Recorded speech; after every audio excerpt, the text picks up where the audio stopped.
Now, I'm not judging anyone. And I'm not talking about anybody. I'm just telling you what I saw today driving up here. More from a financial point of view, what's happening to America. I drove from Florence, Oregon to Newport, Oregon, 50 miles, then about 10 miles through town or whatever and around. Then about 2 hours. Went to the Walmart Wally World show. On the way up here, I saw 35 Sprinter vans, people living in Sprinter vans full time. Okay, now those are people with money. I saw 3 or 4 broken down motorhome trailers on the way up. You got to understand, this is within 50 to 60 miles.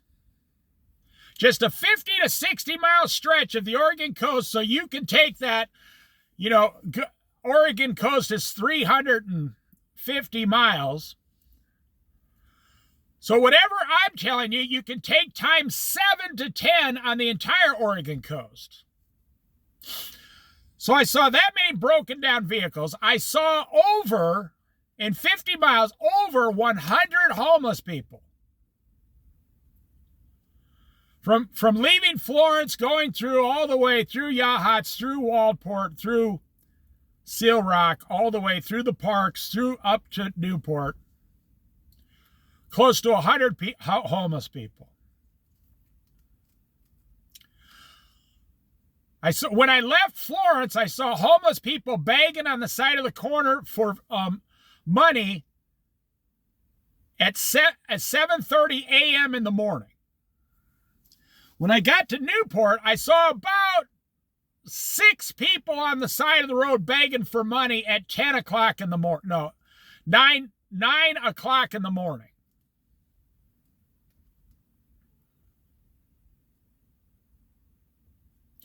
I went into the Walmart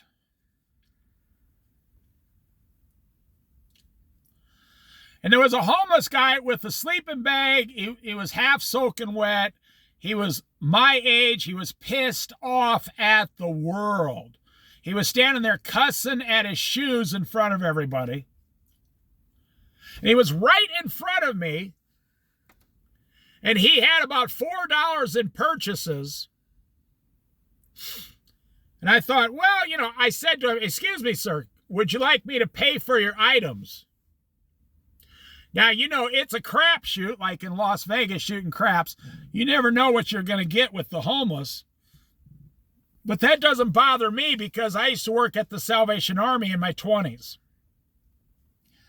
I worked at the Salvation Army Men's Center, so there's nothing about homeless people you can teach me.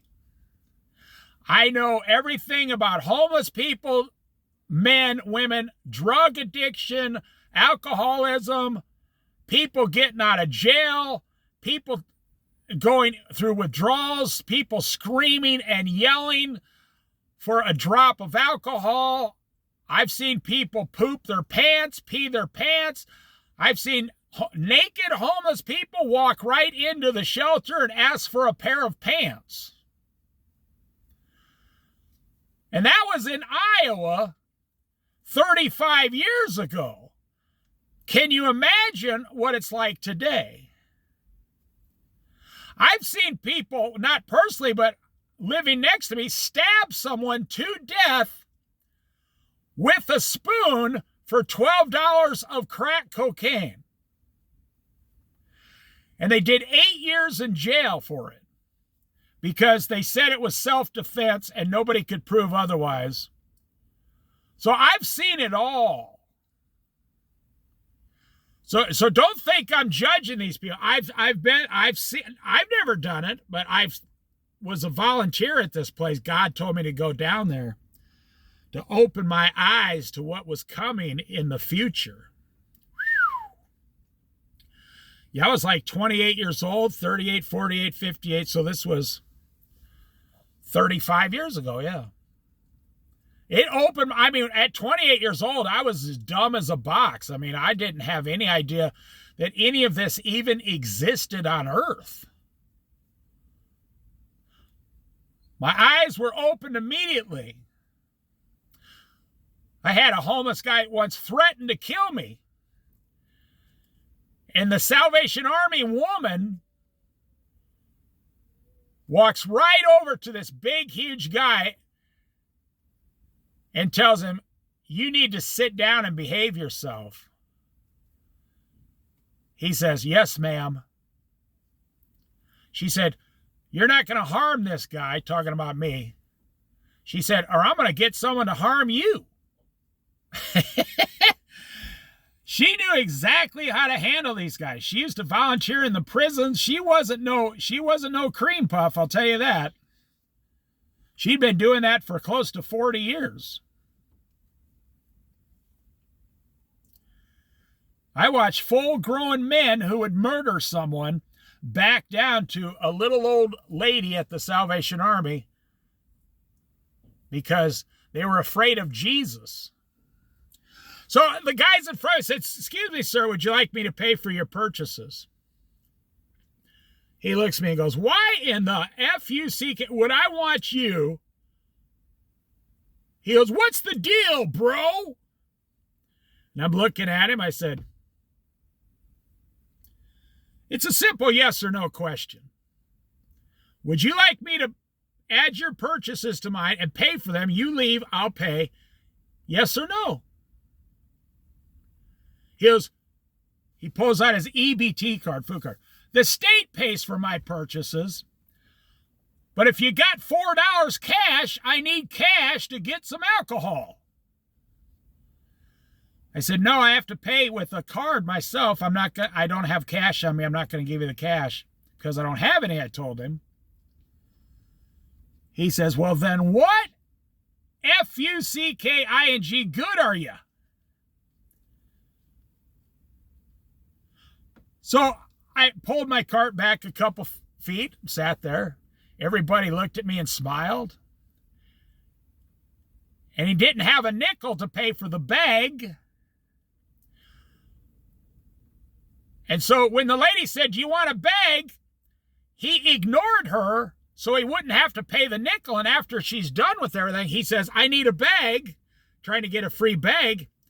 And this lady, now, the Walmart manager would tell you, just give the guy a free bag. But this lady, 35 years old, the cashier was more angry than the homeless guy. For whatever's going on at her house on a Sunday morning, maybe just total chaos.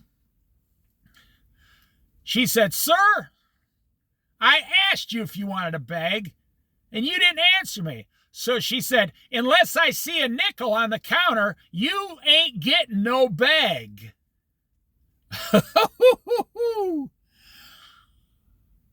And he tells her, he didn't say anything to her because he had to come back there. He would have got kicked out of the store.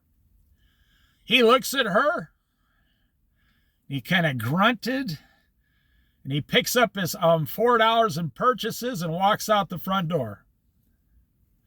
He was pissed off at me for not giving him $4 for alcohol. He was pissed off at her for not giving him a free bag. He was just pissed off at the world. But like I said, I've seen this in my past. I mean, I'm used to it.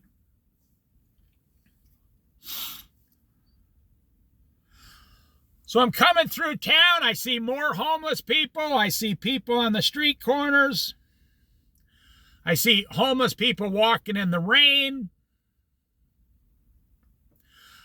I see dozens and dozens and dozens of people living in vehicles everywhere I go every week.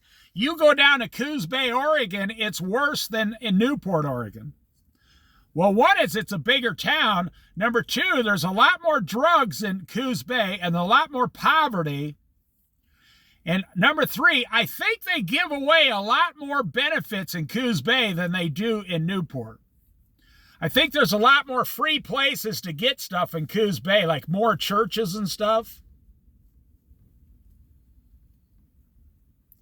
So if you're homeless, you'd want to go to the place that's going to give you the most stuff. But the problem with Newport you can go across the whole town in 4 or 5 miles. Down in Coos Bay, the whole town is spread out so far. If you got to go across town,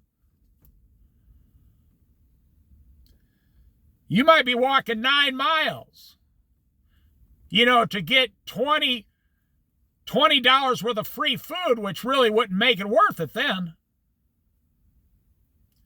So that's what I saw in the last 3 hours today. You say, well, those things have always been there. No, these things are a precursor. There goes the Coast Guard raft doing some training. These things are like telling you what's coming in the future. There's 70 million baby boomers within a couple more years.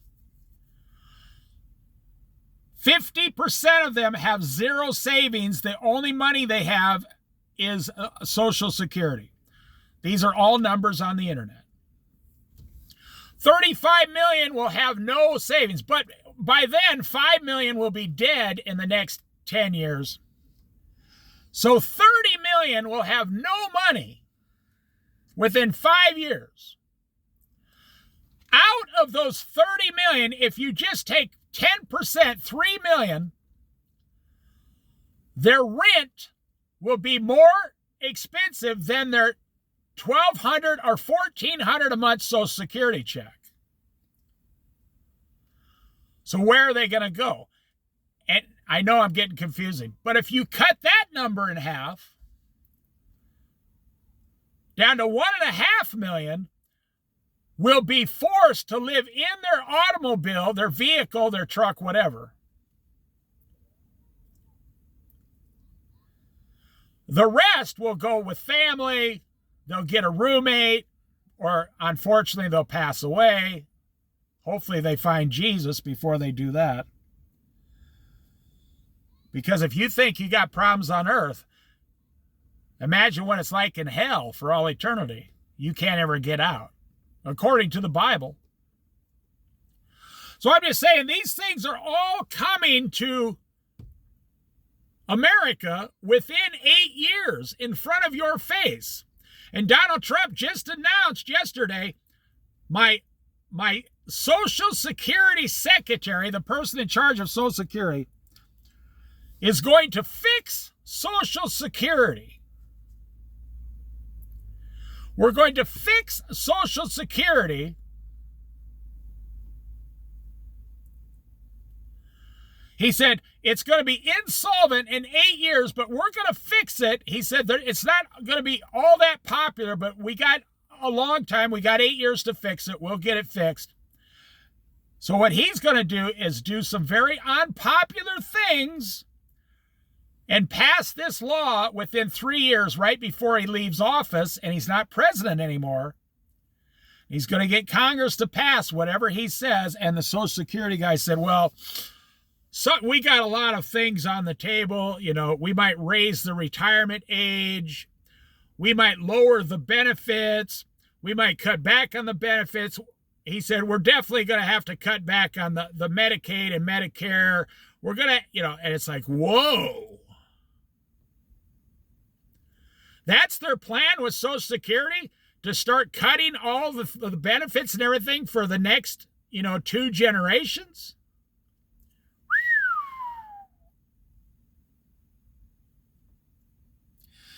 And then on Friday, Donald Trump likes to make these announcements and nothing really comes out of it. He just announced yesterday, or on Friday,